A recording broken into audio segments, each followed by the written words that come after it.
Hello, everybody. We're live now. Hi, welcome everybody for this event. My name is Rivka. I'm from the Palestine Solidarity Campaign, and I'm going to be chairing this evening's event, which is the launch of our new Don't Buy Apartheid campaign. I'm going to introduce the campaign briefly now, but you'll hear, of course, more about it from our panel of speakers, who I will also introduce.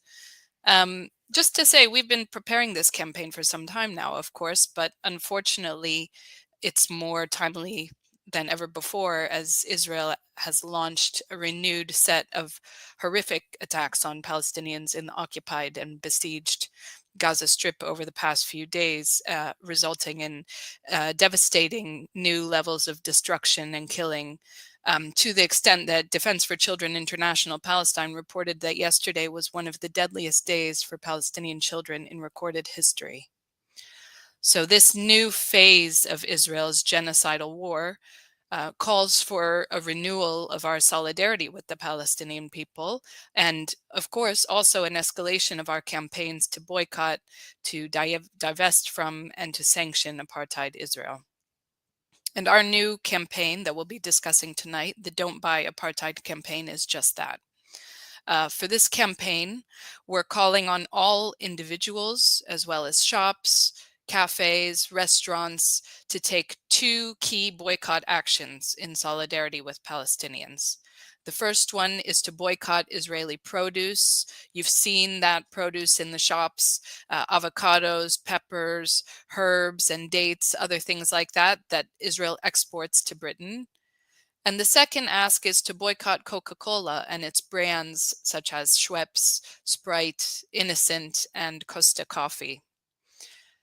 On the logic, on the first one, of course, Israeli agricultural exporters ship fruit and vegetables to supermarkets across the UK, originating on Israeli settlement farms and facilities that are built on land that's stolen from Palestinians and grown or produced using resources like water that is looted from Palestinians, which is, as you know, a war crime. When shops here in Britain sell this produce, they're profiting from Israel's land grabs and ethnic cleansing. Coca-Cola, its franchisee in Israel, operates facilities in an illegal settlement, also, of course, on stolen Palestinian land, therefore helping to solidify Israel's colonization and military occupation. Over the past 17 months, millions of people here and around the world have been bearing witness to the unprecedented crimes Israel has committed in its genocide in the Gaza Strip. And these people have been moved to act and have joined the demonstrations that have been sweeping every town and city across Britain. This mobilization is so important, and of course, we won't stop organizing these protests.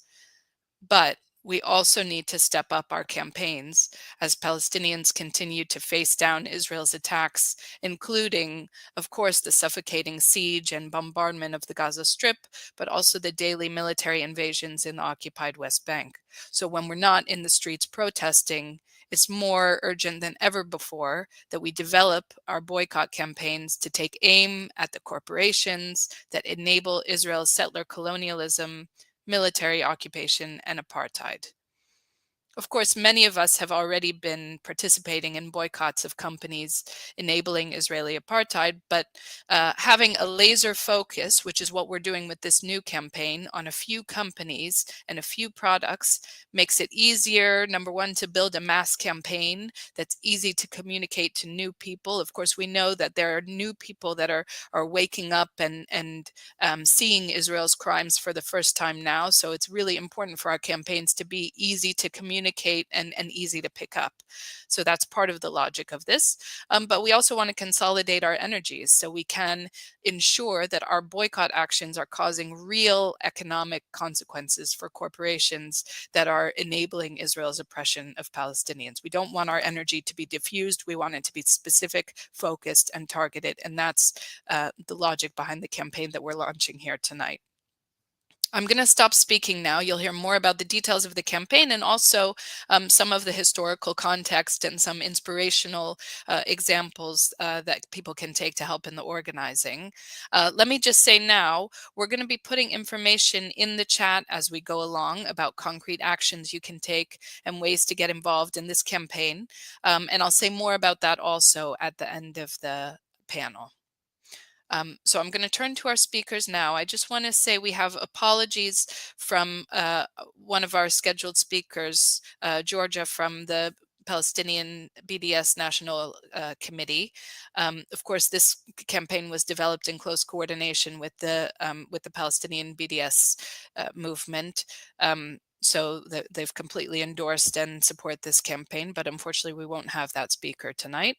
So instead I'll be turning first to a great speaker, Roshan Dadu, who's the coordinator of the South African BDS Coalition. And Roshan's going to give us a little bit of historical inspiration from the South African example and also talk about the campaigns that they're running today. So Roshan, I'll hand it over to you. Thanks, Rivka. Thanks very much. And thanks to PSC UK for inviting the South African BDS Coalition and PSC in Gauteng into this webinar.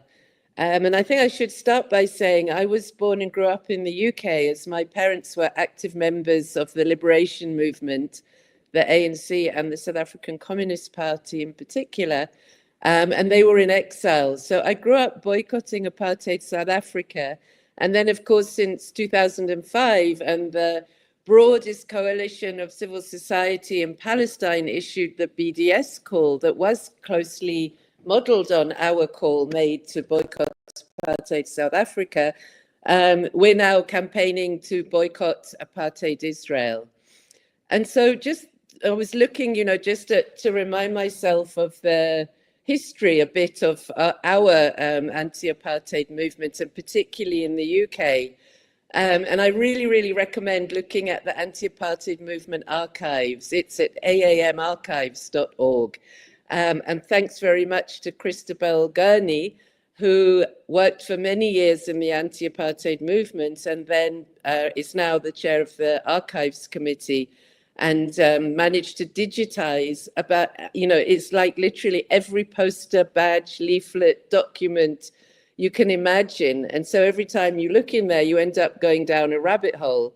And in fact, when we were protesting here in South Africa at the South African Rugby Union, which had invited an Israeli team, obviously a rugby team in Israel was mostly old apartheid-era South Africans that are living in Israel. Anyway, they invited them. And I was looking for our slogans from back in the day from the Stop the Tour. And I found it's digitized in the archives. There's even a piece of paper and it has the plan of action on how to invade the pitch at one of the games. But fortunately here we managed to get the invite rescinded, so we didn't need to attempt any pitch invasions. But all the info is in there. It's really amazing. And so when I was looking through, the boycott actually started against apartheid South Africa, started in South Africa. And it was against it. Initially, there was, I think it was actually Ruth First who unearthed a story around forced labor on potato farms. And the boycott started in South Africa against the potato farms and against companies that were directly associated with the Apartheid National Party. And that was in the mid to late 1950s. And in 1959, a group of exiles from South Africa and British supporters appealed for an international boycott. And they launched this appeal on the 26th of June, which was then South African Freedom Day. The meeting was held in a hall in Holborn. I don't know if it was the famous hall that we then used many times after that, and I'm sure now is used by Palestine solidarity campaigns there. And it was addressed by Julius Nyerere, who later, of course, became the president of Tanzania. And this was the first sort of launch of a call for boycotting products made by companies that supported the apartheid government. And the following year, 1960, they organized a boycott month, pretty much like we would now, or are about to, in fact, start on our Israeli Apartheid Week, which we also run as a month here in South Africa. And at that time, there was backing from the Labour Party, but also from the Liberal Party, and quite a lot of trade unions. I think the TUC itself also, at the time, in those early days, did support this campaign. And they had a rally in Trafalgar Square where there was a message delivered from Chief Albert Luthuli, the president of the African National Congress, and he appealed to the people of Britain to boycott South African products. But it really, really escalated after the Sharpeville massacre. Of course, that's when 69 unarmed people who were protesting pass laws were shot dead by the apartheid police. And at that point, then, the escalation of the boycott campaign, and I think in some ways this has mirrored the BDS movement as well over the last 20 years now, it transformed itself from the boycott campaign into the anti-apartheid movement. And in fact, one of the first people who had supported the boycott movement was Marlon Brando, just as an interesting aside. But the anti-apartheid movement was no longer just calling for a boycott of South African goods, but for the total isolation of apartheid South Africa and for the support for the liberation movements. In 1960, on the 20th of April, was the boycott committee members for the first time headed its minutes as those of the anti-apartheid movement. And they agreed that a program be put before the organization's next meeting, that it should initiate a discussion on economic sanctions. And when I was looking through the archives, it says this was endorsed by the newly arrived leader of the South African Indian Congress, that's newly arrived in the UK, a leader of the South African Indian Congress and the South African Communist Party, Yusuf Dadoo, who was my father. And I didn't know this until I just saw this now, who suggested that future actions should include a call for UN economic sanctions and a request to the trade union movement and African states not to handle oil for South Africa. So they'd ratcheted it up from beginning as a consumer boycott campaign. Pretty much like now, we are focusing a lot more on the S for sanctions. And in fact, slightly ironically, we are now in the middle of a campaign calling on South Africa now not to sell coal, to stop selling coal and impose an embargo on selling coal to Israel, which of course is fueling the genocide and the illegal occupation, and violating the very legal obligations that our government now brought about under the ICJ case against Israel under the Genocide Convention. So it was interesting to read that about the energy embargo. It was an oil embargo against apartheid South Africa. So the call escalated to sanctions, but it was really the consumer boycott that mobilized people, that informed people. It was, in those days we didn't have, cell phones, we didn't have WhatsApp and social media, and standing outside supermarkets every Saturday, which I did from as long ago as I can remember, giving out leaflets, explaining to people, don't buy South African goods. It was mostly fruit, Cape and Outspan, and wines and sherries, and Craven cigarettes, if anyone remembers them. And I remember pilchards especially, because I never ate a tin pilchard until I actually moved to post-apartheid South Africa, because we boycotted. There were no other pilchards. All of them came from South Africa at that time in the UK. And there was one of the campaigns of the consumer boycott was look at the label, encouraging people to check before they purchase. Now, of course, the BDS movement has twinned up with the boycott app, and if that is similar. Look at the label, you can scan the products and so on. And then I remember this as well, as South Africa, it diversified its exports and it started exporting textiles. And I remember there was a big campaign against Next, which was manufacturing its clothing with South African made textiles. And And then when Prime Minister Thatcher undermined the international sanctions in the mid-1980s, there was a new campaign called, that the anti-apartheid movement initiated, called For People Sanctions. And this I remember very well. In 1989, there was a boycott bandwagon, and it was a double-decker bus that had been like a London bus that had been converted into a sort of a thing to carry around the country, all the leaflets and pamphlets and all the merchandise and T-shirts and so on. And it was brilliant. And I was living in Manchester then, and I think you could sort of, there was a schedule, and you'd sort of ask for the bus. So when you were having like a big march or a big event, you'd book the bus, and the bus would drive up and stay with you for those few days.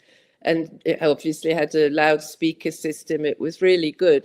The sad thing was, though, that eventually the bus got burnt down.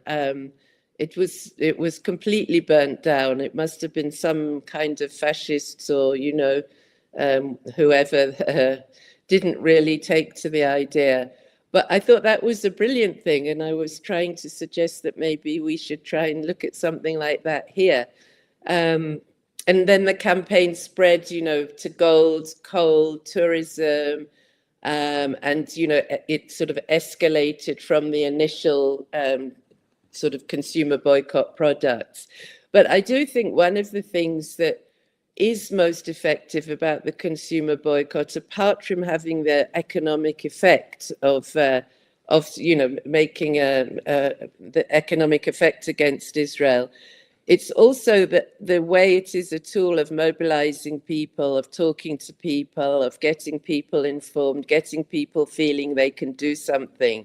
I think the difficulty now we've found is that it's hard to get people to, as Rivka was saying, to target the boycotts.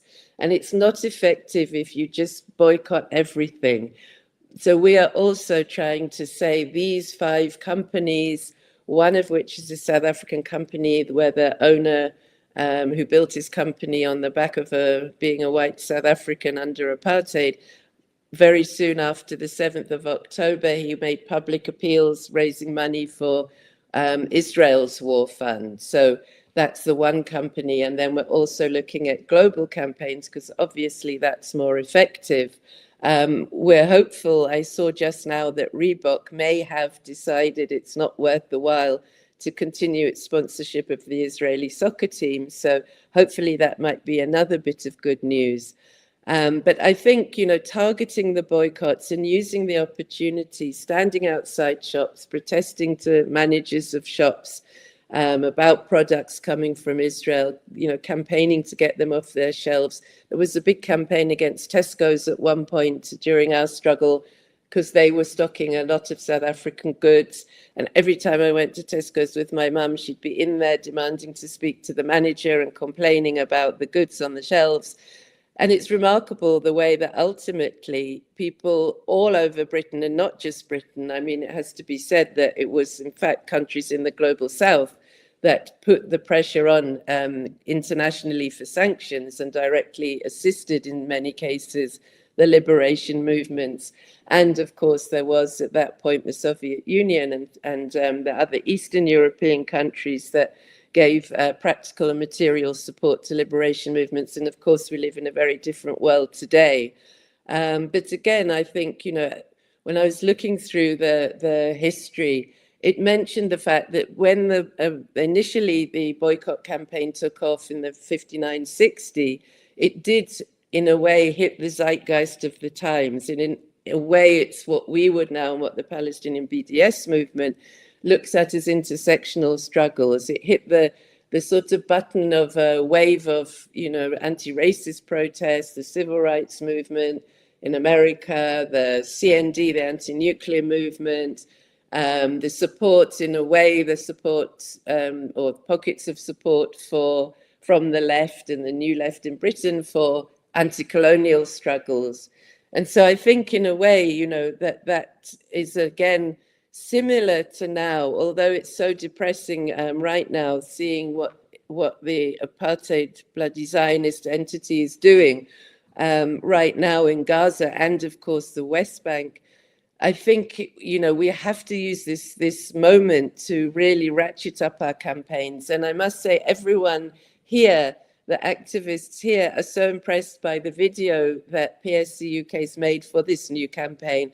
And we're looking to try to make something similar with our targeted boycotts, and including particularly the coal embargo and the shipping, the campaign to get South Africa to declare no harbour, because obviously ships are coming around our coast now because of the solidarity actions that Yemen is taking.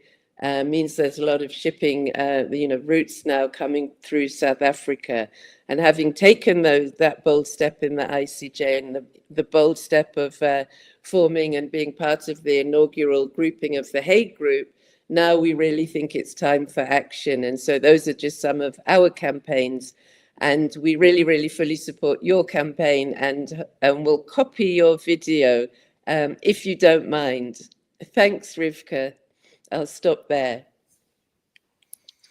Thanks, Roshan. You're very welcome to do that. And it's great to hear that history. It's so useful and inspiring, and also really good to hear about the work that comrades in South Africa are doing now. And of course, all of our campaigns here in Britain and in South Africa are developed as direct responses to the Palestinian call for people of conscience around the world to take up BDS campaigns like these ones. Before I introduce our next speaker, I can see that some people in the chat have been asking for materials to use to talk to their local cafes. Definitely, that's a part of the campaign. We're going to be posting links, I think we already are, that show how you can order materials to do that. And we'll talk more about how you can participate in the campaign as we go on. Right. Okay. So next speaker will be Owen Chambers, who's the Secretary of Bristol Apartheid Free Zone campaign. And Owen's going to be talking about a very successful and inspiring initiative local to Bristol that involves some of the same elements that we're talking about here of talking to cafes, to local shops. So it'll be great to hear from you, Owen, about that. And you're very welcome. Great. Thank you very much. Thank you for inviting me. And thanks very much to Roshan for the inspiring and really informative first talk. So yeah, it's really good to be invited to speak at the launch of this really vital campaign. I'm also a member of a campaign that's seeking to take pro-Palestinian boycott action to a mass movement scale. So I'd like to kind of explain a little bit about what our campaign is in Bristol, what we've done so far, how our methods, our goals, and they are aligned with Bristol, the Palestine Solidarity Campaign, but slightly different ways of working. So I thought it might be really interesting to go through them. So essentially, what the Bristol Apartheid Free Zone is a community-led boycott movement. And what we are specifically doing is seeking to knock every single door in the city of Bristol in the UK and ask people to sign a pledge. And what this pledge is that they will not purchase specifically Israeli fresh produce. So that's a key distinction that our campaign is focusing on. We've really kind of tried to focus in specifically on Israeli fresh produce, goods from Israel. So it doesn't include boycotting Coca-Cola, but it's really honing in on goods from Israel that will be stocked in local shops. And we are asking residents of the city to pledge to boycott those. And additionally, we are also asking them to sign a letter of support. And what we're doing with this letter of support is going around to shops in the area, specifically sort of like targeting independent greengrocers at the moment. And we are saying, then the pledge is saying, your community will support these shops if you also pledge to stop stocking Israeli fresh produce. So that's kind of the crux of this campaign. It's asking people not to buy Israeli fresh produce, avocados, that sort of thing, and support your local shops if they also pledge to boycott from a commercial sort of perspective. So as you can see, it's kind of not entirely the entire asking people to sign up to the BDS movement, although we encourage people to do that as well.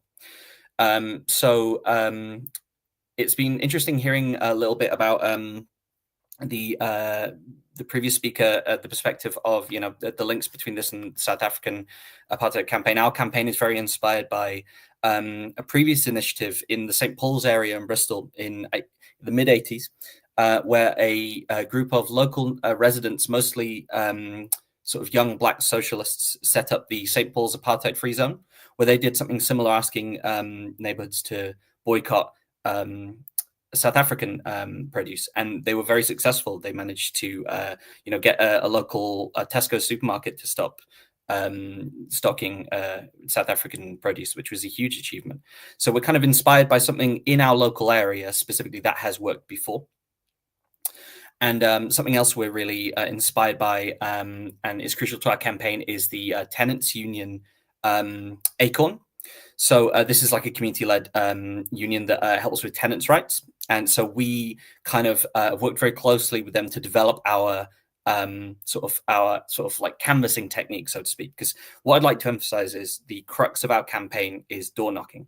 So how we're getting people to sign up is between once and 3 times a week, I'd say, getting teams of people, teams of our activists who are trained on a method of canvassing called deep canvassing, which I'll explain briefly in a little bit, to go out and knock doors in so far the areas of Bristol, of St. Paul's and Easton, and we're moving into another area called St. Werburgh's. And there are specific reasons we have chosen these neighborhoods, the sort of city, the history of them and the demographic, but we do hope to build up organizational capacity so that we can move out and knock every door in the city. And we're sort of stressing face-to-face contact. We think it's harder for someone to not engage with you politically about a pledge or an emotive issue if you're talking to them one-to-one on the doorstep. We've had street stalls and everything like that in the past, but it's a lot easier, we find, for people to kind of walk past. So it's really, the campaign is about going to people's doorstep and embedding anti-imperialism as a concept and pro-Palestine liberation into the heart of our communities.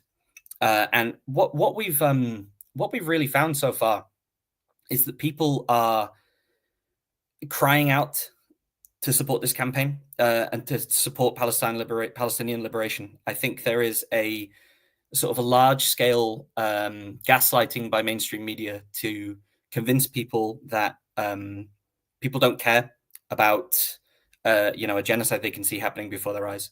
And from knocking doors, we can tell you that people care very deeply about this issue.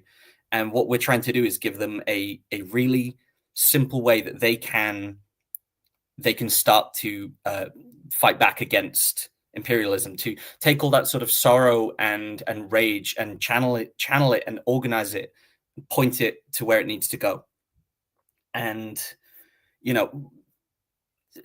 it's like, it starts with a very little ask, to pledge to make these boycotts, but we're also trying to recruit on the doorstep and recruit through public events and get people who I think sometimes feel that the sort of what can they do against the Israeli war machine? What can they do in the way of genocide? And it's to say it can start with a small local issue. You can start with something specific and small, and we can organize to build this into a mass movement. And so far, we have a 50% sign up for doors that are knocked and someone answers. And so far, we've got around 1,400 signatures collected of local residents, and also 40 local shops have already signed up to our campaign. And we're giving these people posters to put up in their window that were designed by a graphic artist who's still alive in Gaza at the moment. And we're asking the shops and the residents to display these posters. And what we're finding a lot of the time is a lot of the shops that we've spoken to in our area specifically, very high sort of population of Muslim-owned businesses, were already boycotting. So we wanted to, sometimes it can be a little difficult to stick your head above the parapet and sort of publicly stand against this. It can be a little worrying. People fear reprisals quite rightly a lot of the time. So our campaign is about going to these shops and saying, look, we've spoken to your local community and we've got 1,400 signatures, 1,400 names who are your neighbors, people who live in your community who will support you if you choose to boycott. And yeah, we've specifically been talking to greengrocers, but we've had all sorts of other businesses all around the city, bookshops and pubs and all sorts of trade unions as well sign up for the campaign, which has been really good. So yeah, and the goal is to keep this going, to build up organizational capacity and focus on this specific issue and eventually knock every door in the city. And we've been speaking to other people who want to start apartheid-free zones in their own cities, and we've been building sort of kits for them to, this is how we got started, and to kind of help this grow into a mass movement. And it's been really inspiring seeing that this campaign is announced. I really think this is something that can have legs, and we've spoken to people on the doorstep, and we know that there is an appetite there, and we know that people do have a support for Palestine in their hearts. I think it needs to be harnessed. People need to be spoke to about this issue, I think, face to face, I find. We also, if you're a local resident of Bristol and you're watching this, please sign our pledge if you haven't already. Please contact us on Instagram or our website and get involved in the campaign. We always need more door knockers or people to do the social media or everything like that. And we have a day of action also on the 5th of April, venue TBC. But yeah, I think that's kind of everything I wanted to say about the campaign. But just, thank you again so much for asking me to speak. And best of luck with the wider campaign. Thank you, Owen. That's brilliant to hear about and really inspiring. I think what you said, that there is so much mass support for Palestine. And you're right. I mean, what you said, that in some ways there's a gaslighting going on, that we're sort of led to believe that it's just a niche cause. Of course, we know that it's not. We have millions of people coming out into the streets for Palestine, and we know that there's huge support for campaigns like this. So it's great to hear of the successes you've been having, and looking forward to hearing more about the campaign as it develops. Okay, so I think I will turn now to our final speaker. Just as I do, I just want to remind people there's links in the chat of ways to get involved. And our next speaker will also talk a little bit about that. He's Ben Jamal, who's the director of the Palestine Solidarity Campaign. He's going to talk a little bit more about the campaign and sort of why it's so important in this moment as well. Ben, the floor is yours. Thank you, Rivka. Thank you all for joining, and delighted to be following Roshan and Owen. Look, I know that none of you need to be reminded that, as Rivka said at the start, the launch of this Don't Buy Apartheid campaign comes at a moment where the need for all of us to escalate all of our campaigns is more apparent and more sharply felt than ever. Every one of us right now, but above all, the Palestinian people, are confronting what we have feared since the ceasefire agreement was signed in January: Israel's resumption of its genocidal assault upon the Palestinians in Gaza with full, brutal force. Some of you will recall that when that ceasefire agreement was signed, figures across the political establishment here in the UK, including, shamefully, the Mayor of London, Sadiq Khan, told us that it was time for us all to go back to our homes to cease our protests, because with a ceasefire dawning, there were no legitimate grounds for us to continue. He was talking with a specific reference to the enormous mobilizations we have been leading that have brought millions to the streets of London, alongside the marches and protests in towns and cities across the UK, often led by PSC branches, which now exist in nearly 100 locations.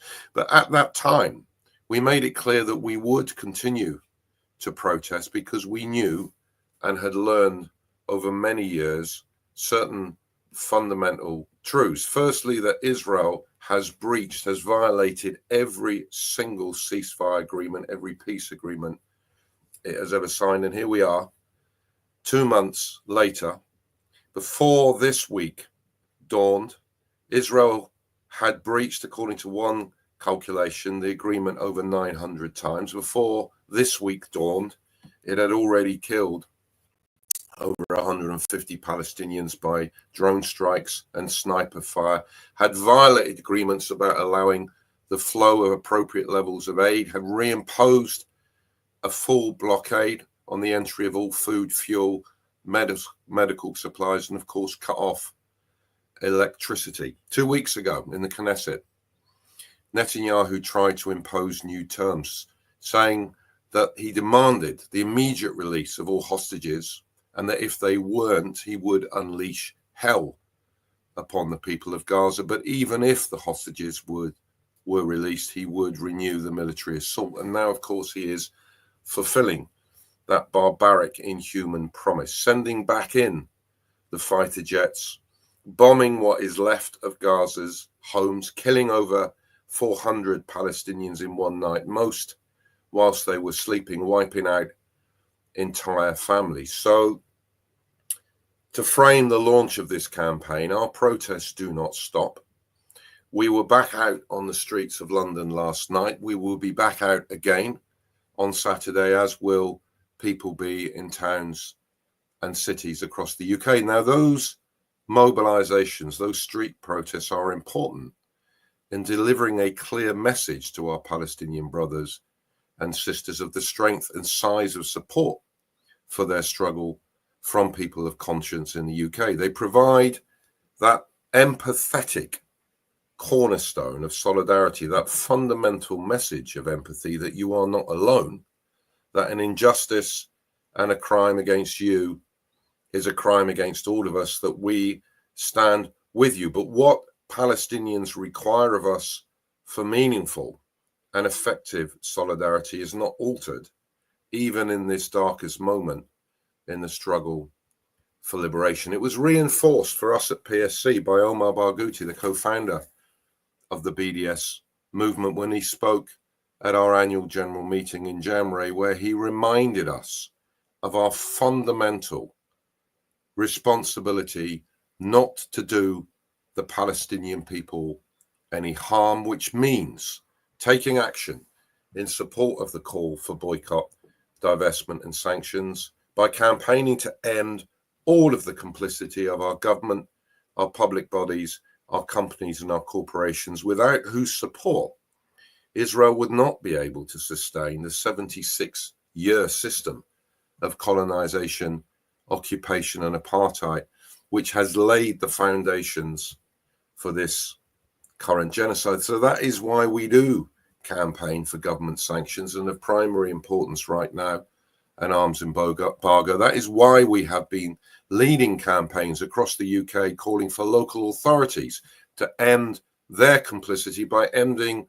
the over £4 billion of investments they make through their pension schemes in complicit companies. We now have 9 councils that have made some form of commitment to divest. That is why we have for some years now been leading the campaign focused on Barclays Bank, which holds over £2 billion in shares and provides over £6 billion in loans to 9 companies whose weapons and military technology are used by Israel in its current and ongoing attacks on the Palestinian people. And that is why we are now launching this Don't Buy Apartheid campaign. As Rivka has said, as Owen reinforced, this is a campaign with the potential for mass engagement in towns and cities across the UK. To go back to what Rivka said at the start, it is a campaign with 2 simple asks. We call on all individuals, shops, restaurants, businesses to take 2 key actions to support the Palestinian struggle for freedom. First of all, boycott Israeli produce such as avocados, oranges, herbs and dates. And secondly, boycott Coca-Cola and its brands Schweppes, Sprite, Fanta, Innocent, Appletiser, Smart Water, and Costa Coffee. We ask every business that is going to participate in this campaign to put up a visible sign, a poster in their window to show that their business will not be complicit. Their business is prepared to be an apartheid-free zone. I'm very pleased to have heard from Owen tonight about the campaign that they have been running with a similar dynamic in Bristol to create an entire apartheid-free zone across all of the city. I was down in Bristol recently for an event. I took the time to stroll down one of the streets in the area, one of the main shopping streets with a myriad of independent stores. In window after window after window, I saw the posters making clear their commitment to supporting the campaign to making Bristol an apartheid-free zone. Believe me, the impact of that is visceral.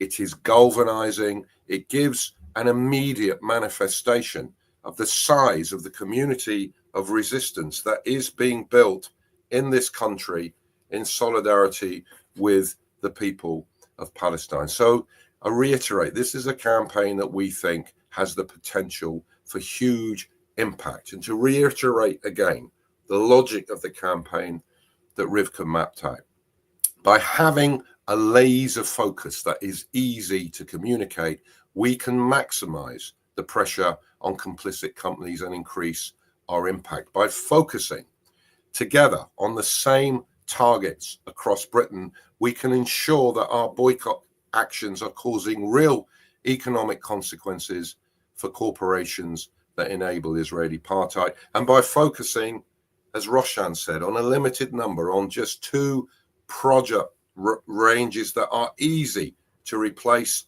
for stores, we can build a mass participation campaign and turn an everyday activity like shopping for groceries into a site where people can take meaningful action in solidarity with the Palestinian people.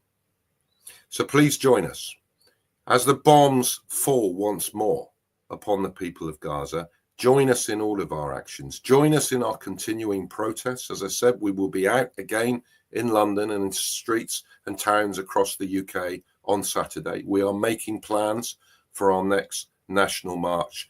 But join this campaign, which we are now preparing to take to every high street across the land. Our political establishment may want to silence all of us, may want to send us all back to our homes, but we are going nowhere. We are not stopping. We never stop. Remember the words of Omar al-Qayyad, who told us that one day everyone will have been against all of this. We, the community of resistance in the UK, are not waiting to be on the right side of history. We are occupying that position right now, standing shoulder to shoulder with our Palestinian brothers and sisters, campaigning for justice, campaigning to end all of our complicity, never stopping until the day of liberation finally arrives. Let's get campaigning. Absolutely. Thank you so much for that, Ben. So important. All of the things that you've said there. This is a campaign that everyone can get involved in. We want people to be coming to the marches still, of course, and including the march that we've just announced this Saturday. And you can find information about that on our social media. But I promised I would say how people can get involved in this Don't Buy Apartheid campaign. I think you've seen the links going out in the chat. We'll make sure there's another one which has information about how you can order posters, the posters that people can put in the windows of their shops and their cafes and their homes, but also leaflets that can be used to talk to people.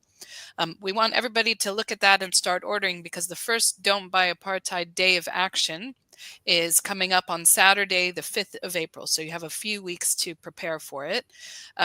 Palestine Solidarity Campaign has over 90 local branches across the country. They're all planning on organizing stalls and protests at supermarkets across the country in their locations to demand Israeli produce and Coca-Cola should be removed from the shelves. And there's going to be a full list of actions on the PSC website in the coming days. So please make sure that you take a look to find your local protest and join it on April 5th. Over the coming weeks, also PSC branches are going to be reaching out to local businesses to start the campaign, to ask that they join the boycott and display a campaign poster. Amazing to hear. I wish I had been there in Bristol. Obviously, I need to take a trip there to see that effect on the high street, seeing all of those posters, and imagine what it must be like. Ben, I guess you had this experience personally, for Palestinians who are in this country to be walking down the street and to be seeing the support there is in this country for the Palestinian people as they're being bombed and displaced across their homeland. So really important. Get involved in your local PSC branch to help with that campaign of reaching out to local businesses. Your local PSC branches will already have the materials and we'll be working on it. And you can find all of that information on our website. We're going to turn every high street in this country into a visual display of support for the Palestinian struggle for freedom. This campaign is going to succeed. It already has the support, but we need everybody to get involved in it now more than ever, especially given the current moment. So I want to thank our speakers, really inspiring stories of what's happened in the past, the successes that we've had, and the successes that we're going to have, of course, in the future. Please talk to your friends about this campaign, talk to all your comrades, take a look at the website that has the more information about it and ways to get involved. And I'm looking forward to seeing all of you in the streets for our protests, but also on our high streets, doing that work of reaching out to our local businesses to create apartheid-free zones and to create the pressure that's needed to help Israeli apartheid fall. Thank you very much, everyone, and hope you have a good evening.